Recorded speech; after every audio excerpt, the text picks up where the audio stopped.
boys, we are doing this because they deserve it. Yes, we can do it. We can Nepal youth can do it. This is for Nepal. People can do it. And we will save Nepal.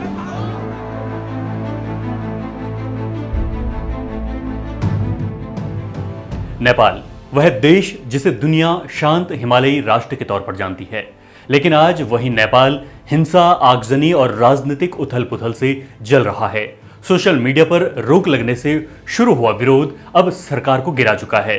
संसद जल चुकी है, राष्ट्रपति भवन और मंत्रियों के घर राख हो चुके हैं और सेना को राजधानी काठमांडू की कमान अपने हाथों में लेनी पड़ी है। लेकिन सवाल यह है कि क्या यह सिर्फ सोशल मीडिया पर बैन का गुस्सा है या फिर इसके पीछे बेरोजगारी, भ्रष्टाचार और राजनीतिक अस्थिरता की गहरी जड़ें छुपी हैं। इस रिपोर्ट में हम नेपाल के मौजूदा हालात, इस संकट के कारणों और सेना की भूमिका को गहराई से समझेंगे। आइए पहले ये जानते हैं कि नेपाल में हालात बिगड़े कैसे। मंगलवार की सुबह काठमांडू की सड़कों पर भीड़ इकट्ठा हुई।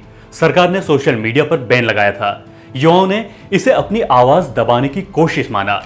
देखते ही देखते यह गुस्सा हिंसक विरोध प्रदर्शन में जाकर बदला। संसद भवन पर भीड़ ने धावा बोला और आग लगा दी। राष्ट्रपति भवन, प्रधानमंत्री निवास, गृह मंत्री और मंत्रियों के घर तक आग की लपटों में घिर गए। सर्वोच्च न्यायालय, सिंह दरबार, कैबिनेट मंत्रियों के आवास और प्रशासनिक इमारतें प्रदर्शनकारियों के कब्जे में आ गई।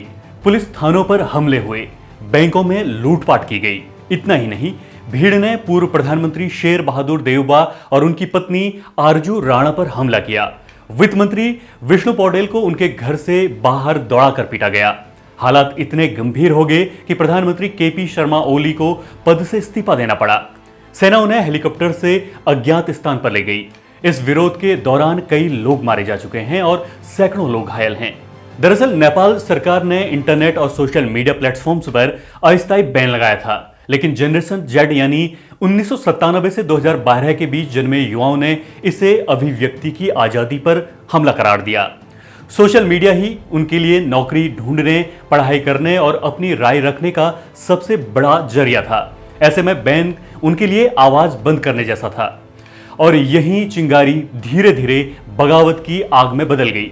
अगर सिर्फ सोशल मीडिया पर बैन होता तो शायद हालात इतने गंभीर नहीं होते, लेकिन इसके पीछे कई बड़ी और गहरी वजहें थी। मसलन बेरोजगारी और महंगाई, भ्रष्टाचार और बड़े घोटाले, भाई भतीजावाद और शानो शौकत, राजनीतिक अस्थिरता। लगातार बदलती सरकारों ने देश को राजनीतिक अस्थिरता में बदल दिया।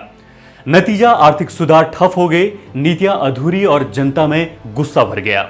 इस पूरे घटनाक्रम के बाद भारत ने नेपाल सीमा पर सुरक्षा बढ़ा दी है। दार्जिलिंग के पानी टंकी बॉर्डर से भारतीय नागरिक नेपाल से लौट रहे हैं।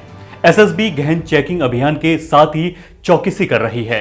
अगर यह आंदोलन और भड़कता है तो नेपाल की अर्थव्यवस्था ही नहीं, क्षेत्रीय स्थिरता पर भी इसका असर पड़ेगा।